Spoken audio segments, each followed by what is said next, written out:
Hey, what kind of shirt you got on there?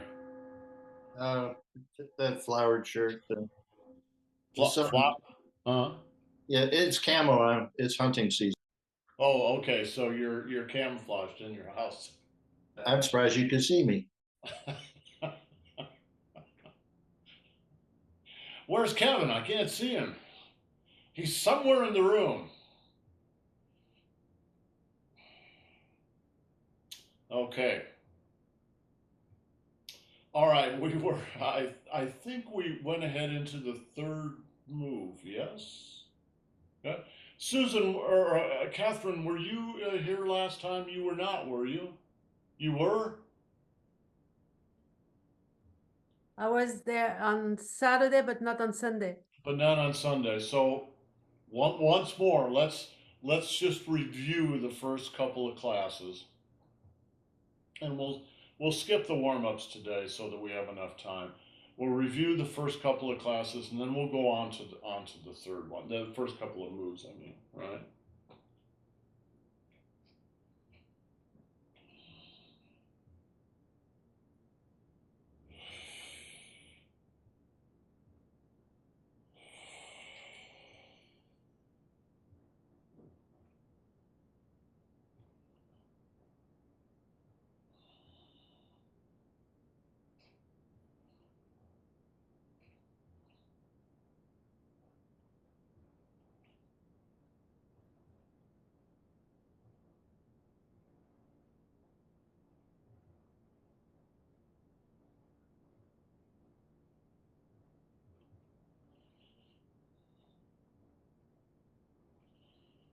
One,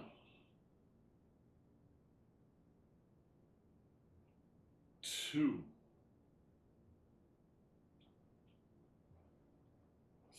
three, four. Wind up and hit. Wind up and hit. Wind up and hit.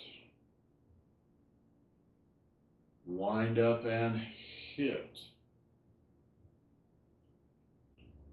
Pong, Lu, on. Pong, Lu, on, G. Pong, Lu, on. Pong, Lu, on. Clear? Could you do it yourself? You've got to be able to do it. That's the whole thing. I tell you what, while I was doing this, I realized I should tell you guys something about this. Watch my fingers. I'm gonna turn at a little bit of an angle.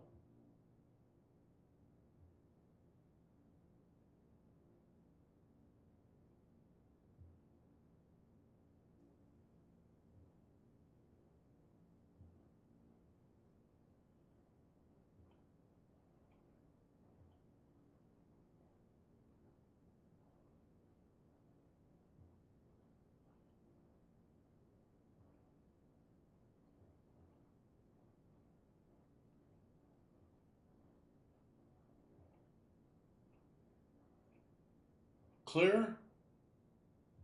The clear? When you're gathering, when you're winding up, your fingers tend to come in.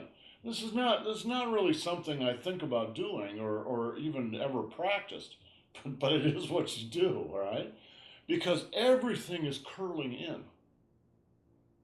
It's coming in. Now, the truth is, if you were really doing this in real life, you would do that. You might even be using your fingers to help pull the person in. Right? Pull in. Can you feel what you're doing here is let's say someone's got their they would have a hand on each shoulder. So here's their arm, and the blue is their elbow. What you're doing is you're coming up on the outside of their elbow. So this is their upper arm. You're coming there, and that's a knob. So you use the knob of your wrist to connect to the arm, and then the knob of the wrist pulls the knob of the elbow in. Is that clear?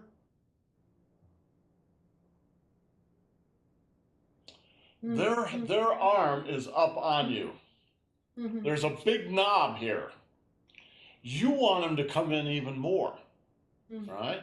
So you use the knob on your wrist, connect it with the knob on the outside of the knob, and knock the two knobs together and pull that knob in.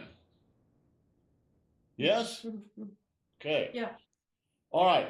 So you should be able to see when you do that, you don't want your chi out here like this. You want to bring it in. You're bringing your chi in.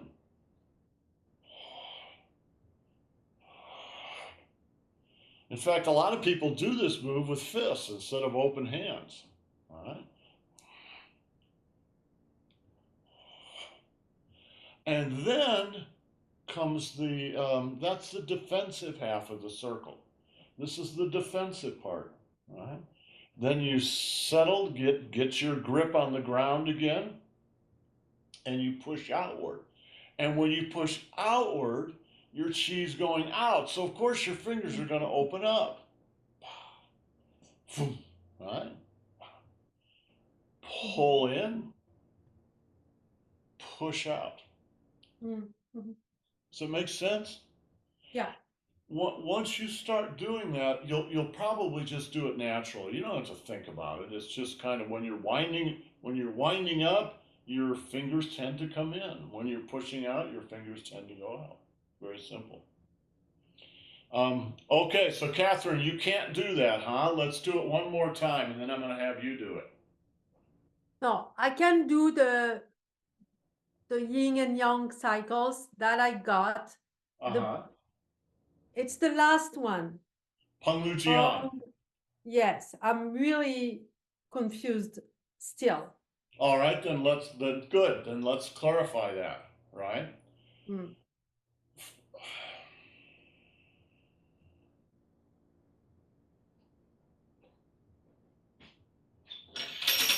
I only understand the one where you have the four of them.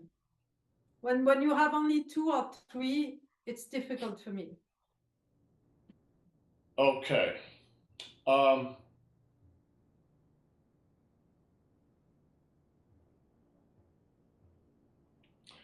let me just do this little lecture here.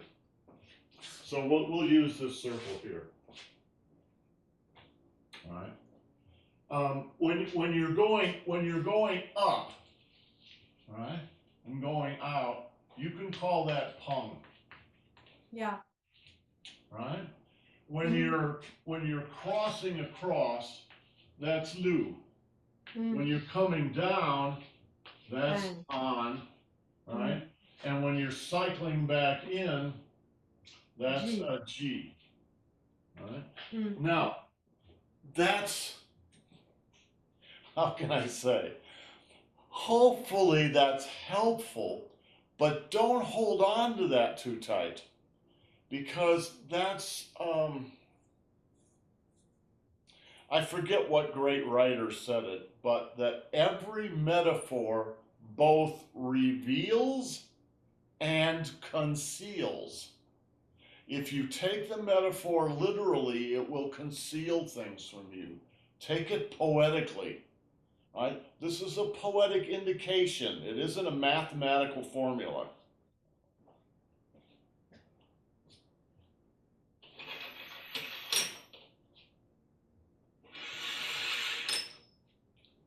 All right. Peng.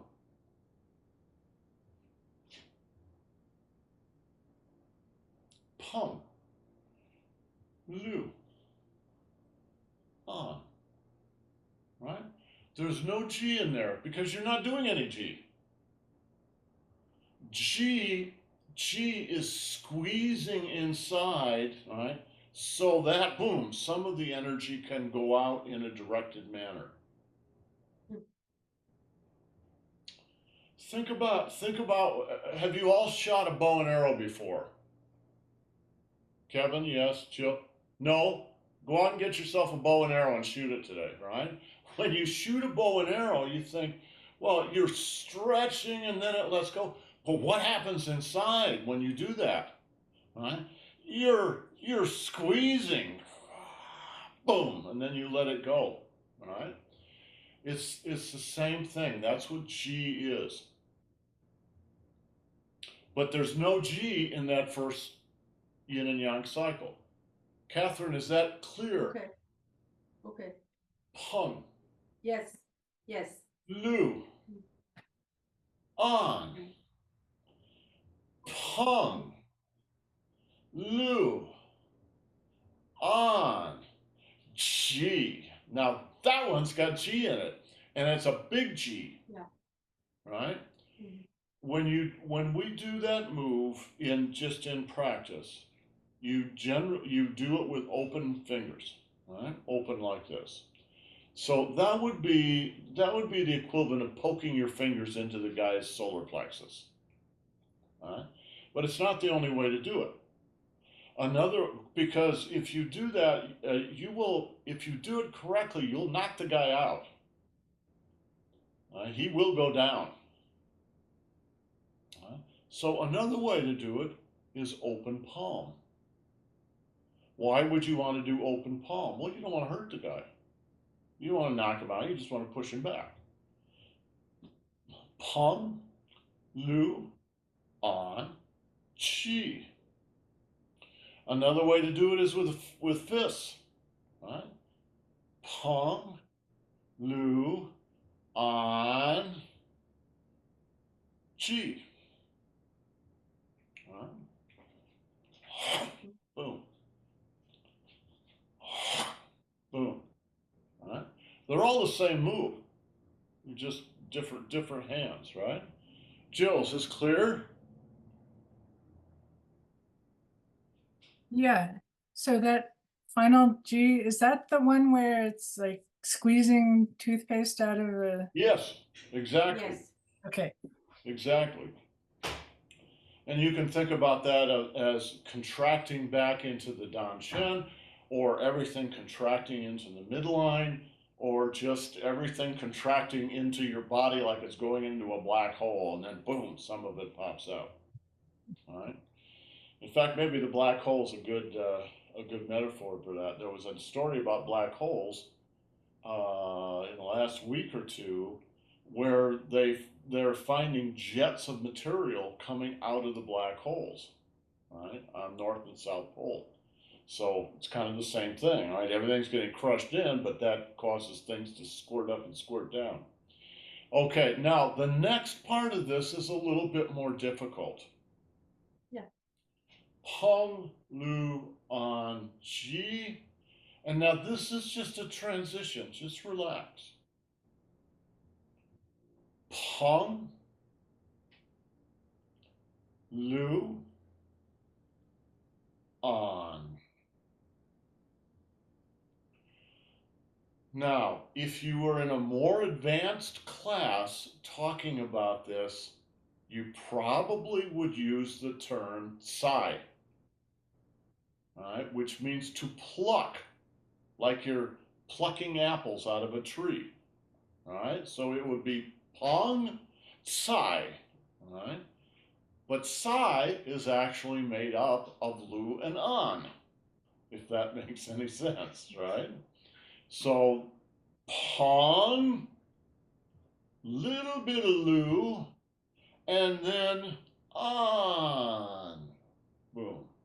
Or you could combine the Lu and the An and call it Sai. Catherine, yes, clear? Yes. So you can talk about that being two energies or three energies. Either way is fine. And then the last one is another three energies. Peng, Lu, An. no qi in there. So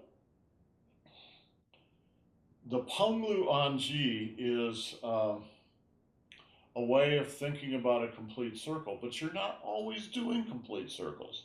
Sometimes you're just doing half a circle. Sometimes you're doing 3/4 of a circle. Sometimes you're doing a circle and a half, all right? So it just depends on what you're doing. The purpose of the language is to be able to talk about certain things. So I might say, Jill, you're doing really great, but you need more on. Right? You need to focus a little more energy, a little more on energy in what you're doing, for instance. It also can help you map out these moves for yourself. Map them out in a way where you go, oh, all right, well, I have to do 3 energies. What does that mean? Because to make this work, you have to feel those energies in your body. It's not a head trick. It's a body trick. Now, there are 4 yin-yang cycles in that move. Let's do the last one. And I'm going to talk as we go through here. But, right? Expand.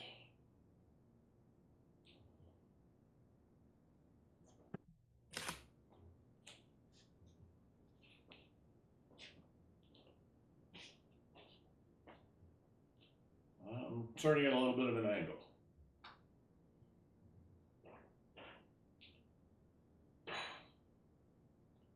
Do you notice that I sink first?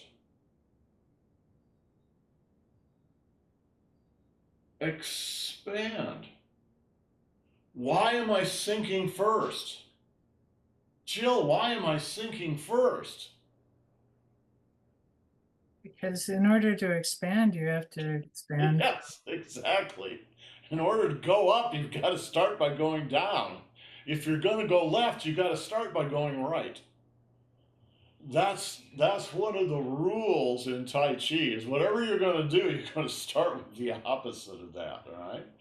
And it's one of the things that makes Tai Chi movement so graceful to watch and so relaxing to do, all right?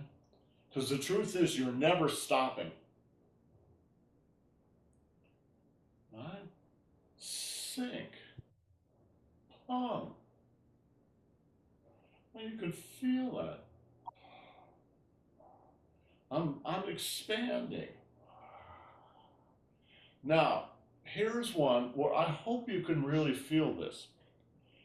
You'll notice that this particular circle is a redo of the second circle, but it's smaller. The first version of this is clear up here. That's your shoulders. And then you sink to the solar plexus and go out. This one is smaller. It doesn't go up to your shoulders. Right? It goes up just below your solar plexus. Right? You should feel the energy here. And now you're going to pull the energy backward into your back, into your spine, and all the way down to the Mingmen. Pum, Lu, pull it back. And then on, sink it down to the base of the spine. You got to feel that. When you feel it, you go, oh, well, this is real. This is actually what I'm doing, right? Catherine, good. Yes. Yes. So the language is to help you converse with your classmates and with yourself and with your teacher. And, the teacher may say, oh, there should be some on there, all right? Oh, yeah, well, I didn't think about that. Yeah, there's some on there. Okay, so you know what on feels like, so you find it, oh, okay, so pay some attention to that. Jill, does it make sense? Okay. All right. Now, the end of that movement is the end of the fourth yin yang cycle. But I want you to watch something. I've mentioned this before, but I want you to watch this. Pum, Lu, on again. You do it twice. Why? The first on is to finish that circle. Pum, Lu, on. The second on, you're going to go up, but in order to go up, you're going to start by going down. So the second on is to prepare to go up again. Now, I point that out. It's always true. It's not just this move, it's every move. Every move you're going to sink twice. Once to finish, the next to prepare. So it's never one. It's never like, oh, you go down and then you just jump up. No.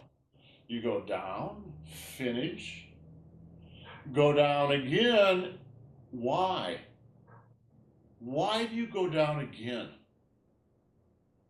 Watch my feet. 1, 2, 2.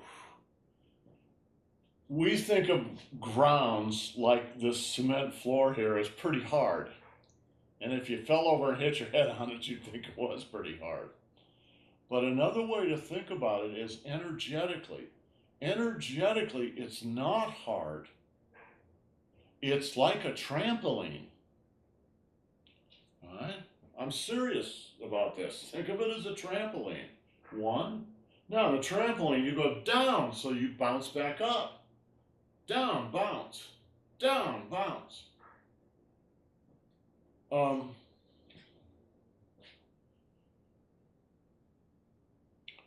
I don't have it queued up, but when this class is over, take your computer and go to Wikipedia and look up ground reaction force. All right? It's a real thing in physics. All right? There is an energy, there is a force coming out of the ground into your body. But where does it come from in the first place? It comes from your body.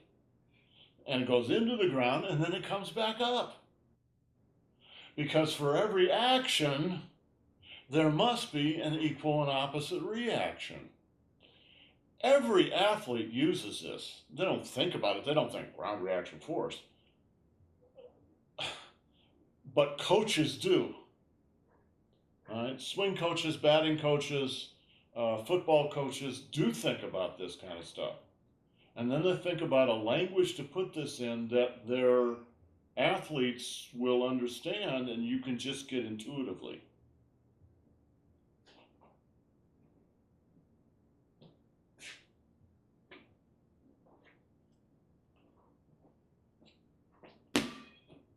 What makes the ball bounce? What makes the ball bounce? Well, there's more than one thing going on, but one of the things going on is the ground reaction force. The ground pushes the ball back up. It pushes, I'm pushing energy down. It's going to hit the ground and it's going to snap back. It's a real thing.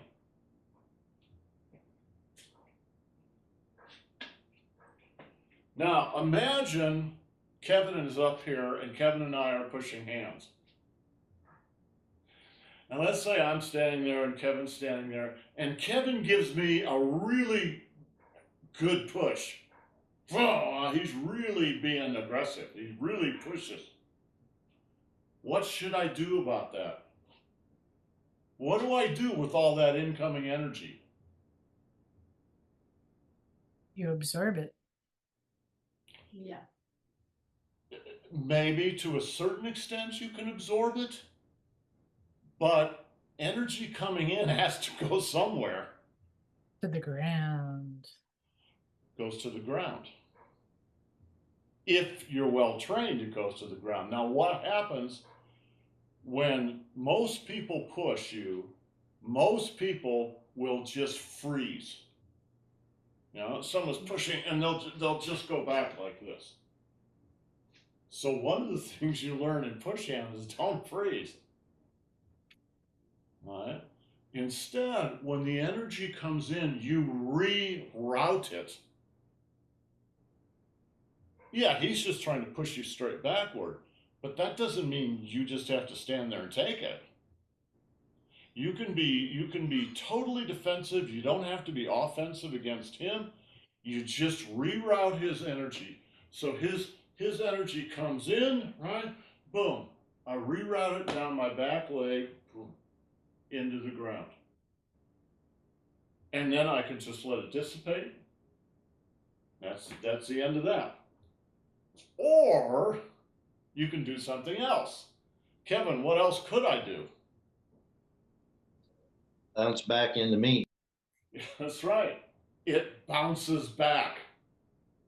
So his energy, if he starts to push me, or I can see him is going to push, one of the things I can do is move toward his push.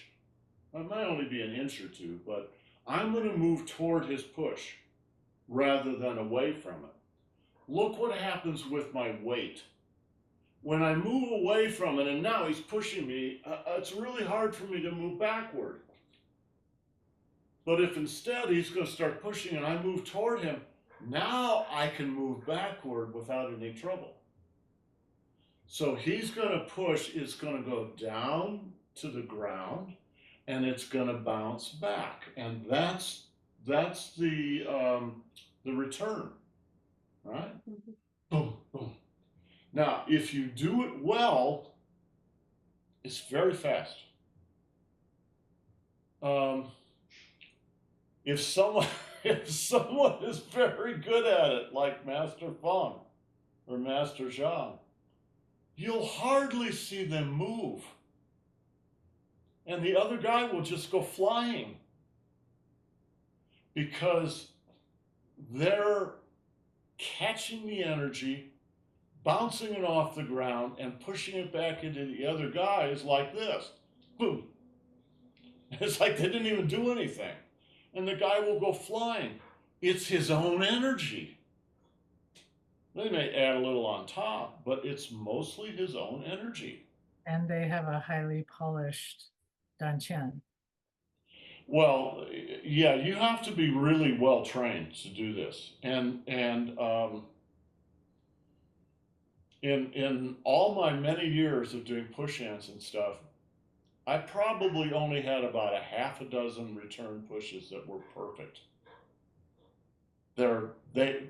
When they happen, this is part of your training, when they happen, they seem magical because it requires no effort whatsoever on your own part. It's just like you just go like that and they fly away. What it means is you synchronized yourself with the flow of energy perfectly. And I'm not perfect at it by any means. But even a beginner can feel this. You can set up a push hands thing where even though it's slow and clumsy, you feel it, you get the idea. And then you just keep doing it and doing it and doing it and doing it, and you know, one time it'll happen. And you'll go, oh, that's what the Tai Chi masters are talking about. All right? And then with a lot more training, you can just do it all the time. And it's quite, it feels really magical. All right, all that is built into the form. You can practice that without a partner by knowing about it and practicing it in the form. When you're doing this, and then this, that is what I'm talking about. All right, so what do I mean you can practice it in the form? you have to, the word they use is ting, ting, to listen. You're listening. What it means is to perceive the energy, or you can the phrase I use that seems to work with most English speakers is feel the momentum. Feel the wave of momentum in the body. If you pay attention, you can feel it go through your body to the ground. And once it touches the ground, then it's going to bounce back, right? Boom. Boom. It's not arbitrary. You're really paying attention to something. Would you call this doing push hands with the ground?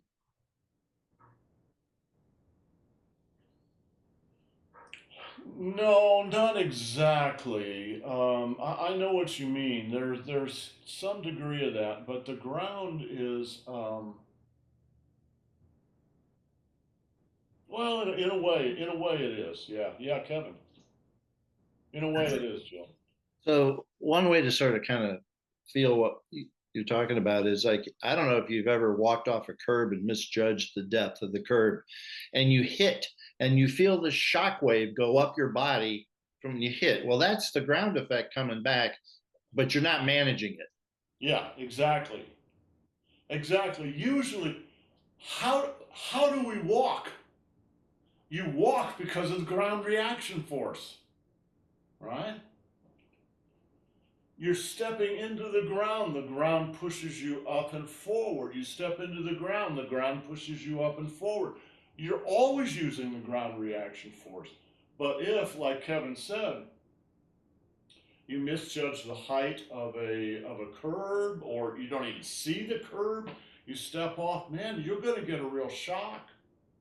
And it's going to really shock your spine usually when you do this, right?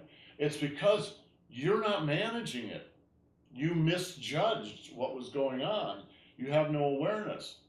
Now think about this. You use the ground reaction force when you walk, right? Every step, when you run, right, etc. Do you ever think about it? No. You already do it. It's already a skill that you have. So now it's just a matter of becoming aware of it and go, all right, if this is a skill I already have, then become aware of it and become aware that there are much more sophisticated ways to use this. And the other day I was watching a video of little kids taking their first step. Some of them made 2 or 3 steps before they fell over, right? But it's a really special moment in a person's life, in their development. Suddenly, this little kid crawling along, all of a sudden he just stands up and he takes a step, right, and maybe another step. He's beginning to learn to use the ground reaction force, and he's going to teach himself that without anybody's help. It just comes naturally. Catherine, does this make sense? Yeah. Yeah? Ground reaction Yes. force. Ground reaction force. Anytime you sink into the ground, you're going to use this. And please remember Master Zhang's favorite saying, every movement all the way. What he meant was your contact with the ground needs to be solid. Right? Watch.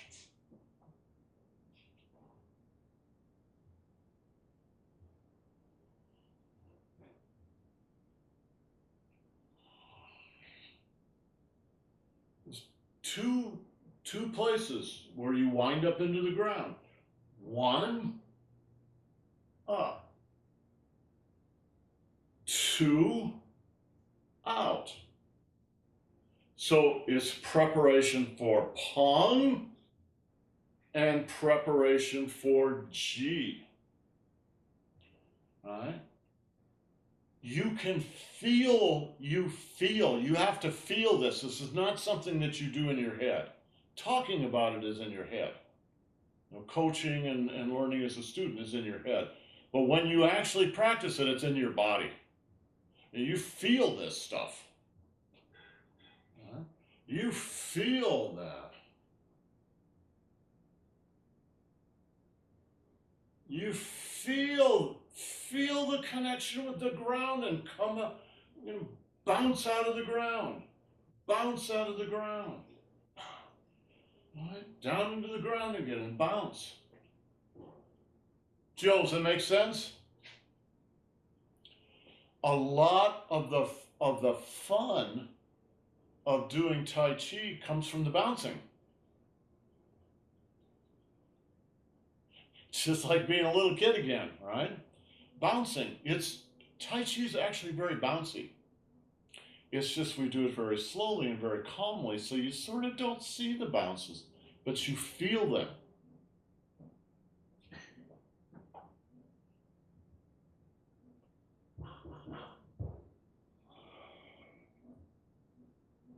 Into the ground. Bounce. Into the ground. Bounce. Into the ground. Bounce. Into the ground.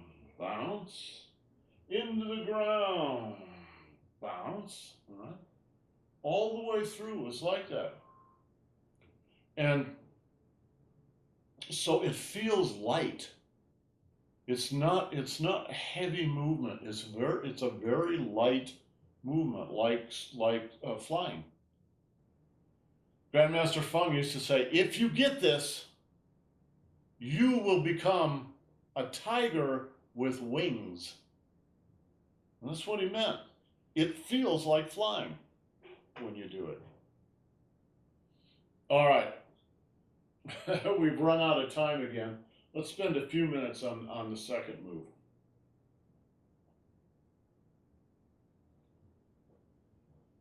Sink.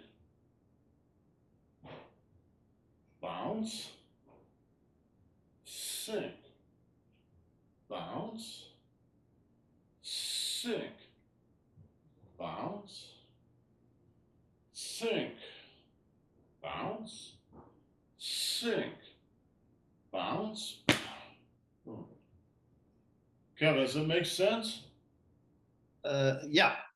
I'll send you an article a guy wrote about Buddha's warrior, about how he thinks it's not necessarily that part that's the Buddha's warrior. It's there's a way to grind grain where you're pushing down with your foot on a lever that raises a big paddle, and so it's interesting to think about that movement differently. There are lots of different ways to do it. The way that they do it in Shen style and that Zhang taught us, right, is you've got hold of somebody's. Let me do this a different way.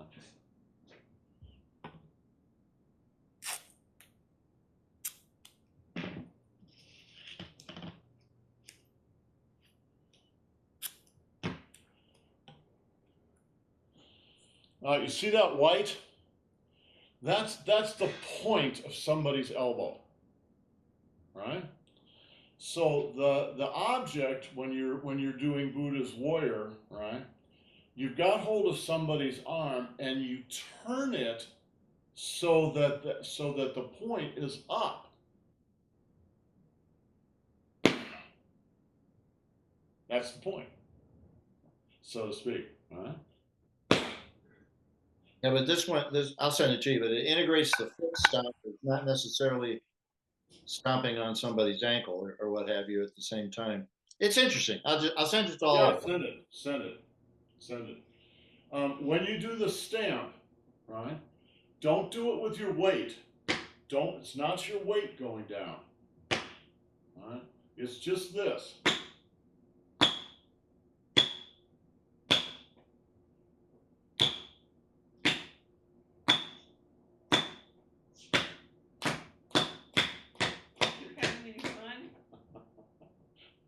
I was having fun. I don't know whether you guys did.